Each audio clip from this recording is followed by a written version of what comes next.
possibly the first episode of Intro to Cybersecurity, a series. I say possibly because I'm not really sure if I'll be consistent or not. But um, the first topic that we'll talk about is phishing. What phishing is and how you can prevent and protect you and yourself from these type of attacks. But before we learn about what phishing is, we should first see what is social engineering. We'll see why this is important later on. Social engineering, we could basically say, is the psychological manipulation of people that we trick people into revealing critical information.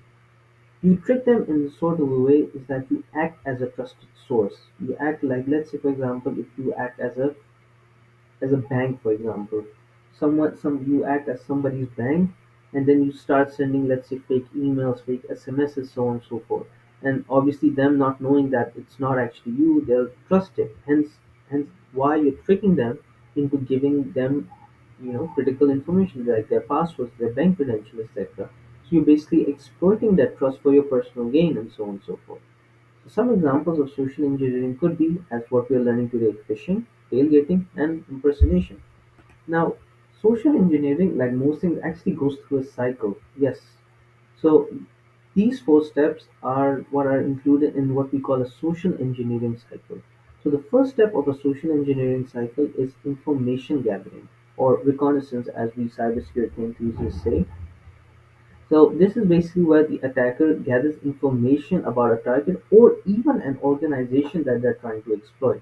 So you gather the information. Let's say if I have a person named Dave, I know his name is Dave, but I'll try to see more information about where he lives or his family and so on and so forth. So that's where we first start from square one is we gather information. Next, we would develop a relationship with that person or organization that we basically establish a level of trust. Now, this is where we start to really go into the social engineering, iceberg, so on and so forth, is that you develop that relationship with them, you create that trust amongst them, so that they don't see you as a threat, but they see you as a person who listens to them and someone that they can actually trust. Now, after this, now this is where it gets juicy. Is that where you start, then where you can exploit that relationship? Is that where you're going to exploit it, or where the attacker exploits it? Is that the attacker takes the advantage of that trust you had already created in the second step, and then use that against them to gather, once again, information or anything critical. Now, and that's where you execute your objective. After gaining that trust, then you will start to play around with them and sort of be a betrayer, you could say. So now this is where phishing is important. Now, as we said, that social engineering is basically tricking people into giving them their critical information or building a trust with them. Now, this is what basically phishing is. It's a branch of social engineering where we develop a level of trust amongst people. Now, this can occur through various communication channels, whether it be email, SMSs, or even phone calls as well.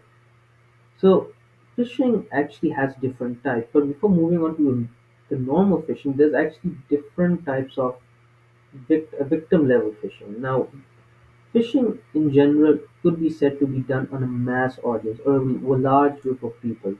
Now, that's the basic term we have, but there are actually other terms such as spear phishing. Think of spear phishing as a spear, obviously, wood stick with a sharp end, where you try to kill a singular person. You can kill somebody with it. Let's say a caveman basically kills an animal with it, one animal. So that's a specific target that they're targeting basically.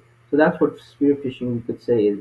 Now whaling. Now it might sound weird when you say it, whaling, but it's actually a professional term that is used around cybersecurity officers, etc.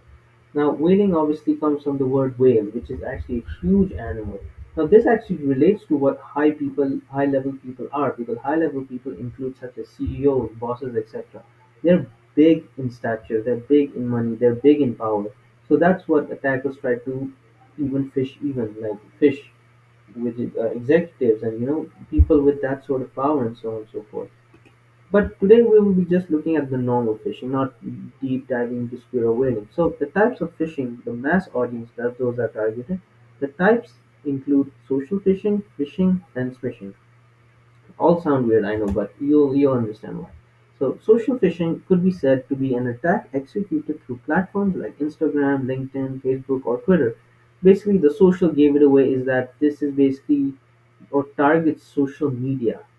Social media. That's so. This is basically where the attacker tries to steal your personal information, steal even your social media account, and so on and so forth. You can see why people become hacked and so on and so forth. Now, it could be one of the reasons of this. Could be because of social phishing. Now, vishing is basically a short form for voice phishing. Now, this attack is conducted either through phones or through voice over IP services such as Skype and so on and so forth. Now, with the inclusion of AI these days, now you do see that voices are actually being replicated either of celebrities or athletes and so on and so forth. So that could also be used against people to trick them into believing that, oh, it's an actual celebrity or somebody talking to me, so that they, you know, fall for it and become victims of these type of phishing. Next we have is smishing or SMS phishing, which is basically a type of phishing attack that uses text messages to trick people. It's almost similar to what I said before about, if you could get an SMS image of SMS message about your bank telling you that, oh, your account has been blocked or so on and so forth, or somebody has deposited this one, or taking money from it and so on and so forth, making you panic, and not forcing you and tricking you into giving your credentials so that you have some sort of ease, like some sort of ease that, okay, I've done my job. But what you don't know is that it's actually a fake SMS, and the hacker has now your information and credentials, and that's not a good thing. So some examples of social phishing could be, for example, you have a Facebook, a website, sort of Facebook, which looks normal. Because if you first look at it at first glance, you don't really see anything strange. Apart from the text, obviously it's Arabic, so it's probably somebody who's Arabian or whatever. But if you look at the URL, now that is not the Facebook URL. Facebook definitely does not look anything like that. It's probably like www.facebook.com and so on and so forth, but that is not the real Facebook URL. So that could give it away that this is obviously not the real Facebook website, and that you shouldn't put in your information or any critical information into it. So because obviously the URL is way different than what it is for the official site.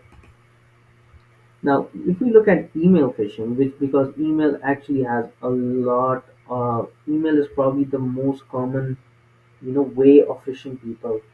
Uh, you know, it's actually a really majority used application, you could say, because it was actually, I believe, in 2022, almost 84% of organizations were target of phishing, and email is actually one of the reasons why these sort of attacks happen.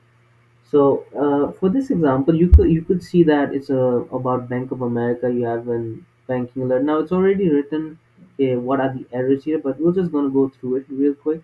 See, now you can see that please sign in into your account. Why is your account like not bold or big in size? Now, you could say that if there are any spelling mistakes or any sort of careless mistakes like this, you can definitely tell that it's a fake email, because official sites would probably not have any sort of wrongdoings or any like that. Now, so you can already tell that this is fake.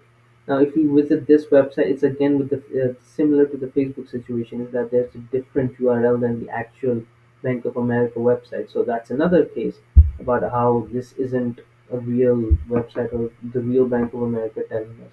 And then the from and to for the emails, Bank of America. Now this email is definitely fake. We can already say this is not the official Bank of America email. So that's one case as well. Now the two is sent to undisclosed recipients. Now this would have probably been sent to millions or thousands of people who are unaware that this is a fake email. Now they see the Bank of America and they're shocked and so on and so forth. They don't really read through it that much. But if you guys, so in order to avoid these types of you know attacks, you should go through it and see where links take you and so on and so forth. Do not put in your credentials or any critical information without going through a read first. or there, I believe there are also certain websites where actually tell you whether if this is a phishing attack or not, or whether this is a real that about coming from the real, you know, uh, people or not. Let's say, for example, Bank of America, is it coming from it? No or not. So these are basically some of or what fishing is about. So stay safe, guys. Obviously, fishing is obviously a very. It's actually being done still to this day. I know you could say that people, why are people so stupid? Can't they see this? But people are still falling for these type of attacks. So guys, stay safe, and I hope to see you on the next episode.